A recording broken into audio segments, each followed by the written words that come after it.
What's up, y'all? It's your man Chavez. Hey, here, talking about. I had a thing happen in the shop yesterday, and we had a barbershop talk. You know, we've been doing the mental health thing. I'm gonna be y'all mental health barber. So, had an incident happen yesterday during our barbershop talk. It wasn't really the barbershop talk. It was something that was going on in the chair, something that goes on in the barbershop regularly. As we know, for African American males, the barbershop is a very important part in our lives.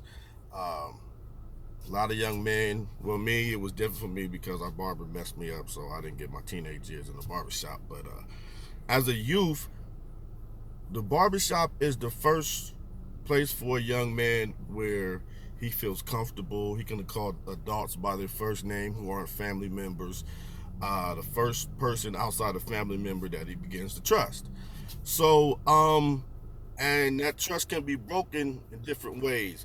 And one way that happens is, and we see it in the barbershop a lot, where we have a young man who's getting his hair cut by the first time by a barber, and he's moving, he's ducking, he's dodging, and from there that causes reactions from the barber and from the parents.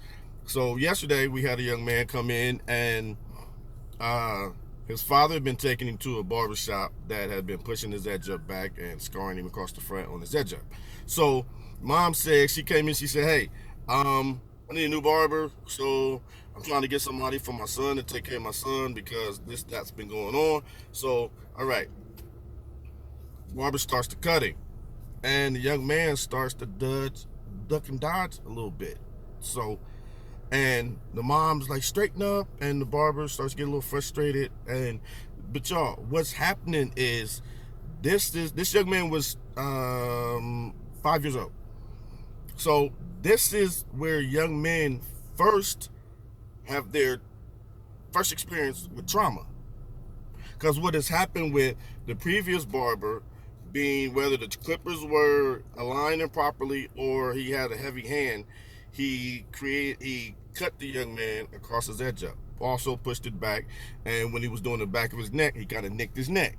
So what that does is that creates trauma in the young man for the next barber, because he expects that to happen on the next time. So when the next barber goes to edge up his neck, he's jumping, he's dodging, he's or when you go to edge him up, he's okay. He's suffering trauma right there, y'all. That's a pain right there. Boom. So he's trying to protect himself from it. But from a parent's point of view, you're looking at it as him being fidgety, him moving, and you telling things, man up, suck it up, it don't hurt. Yes, y'all, when people just don't make moves like this, if nothing hurts. Unless it hurts, you do something like that. So what that young man is doing, he is protecting himself. He's protecting himself from trauma. And what we do as adults, we tell the 5-year-old to man up, stop moving, suck it up. No, we have to, as barbers, let him know that this is not going to hurt. I understand this happened before. We have to be the comforter in that situation. And we also have to be educated enough to be able to tell the parents that this is what's going on and this is what's happening. So, in that situation, the healthcare professional, Miss Sarah Leonard from Ohio State Star, was in there. And I was telling her what was happening because the mom was telling him to straighten up and stop moving, all that. So I had to give her the dynamic of what was going on. So y'all, in the barbershop, that's the first part of trauma where young men have to, normalize the trauma that's going on in the barbershop, and we have to be able to mold them and help them to overcome that, because mom will comfort them, but dad will say, suck it up, man it up, toughen up. Well, so yeah, we got to help our young men, and that's where trauma starts and where it goes. But you know what? After all that, you say, tough it up, man up, but then what you do is you go take them to have a kids meal as a reward. You say toughen up, man up, but then you give them a kids meal. So y'all, we sending mixed messages, so we have to be in tune with each other, be in tune with our people. Hey, come get your hair right. Just a brief message.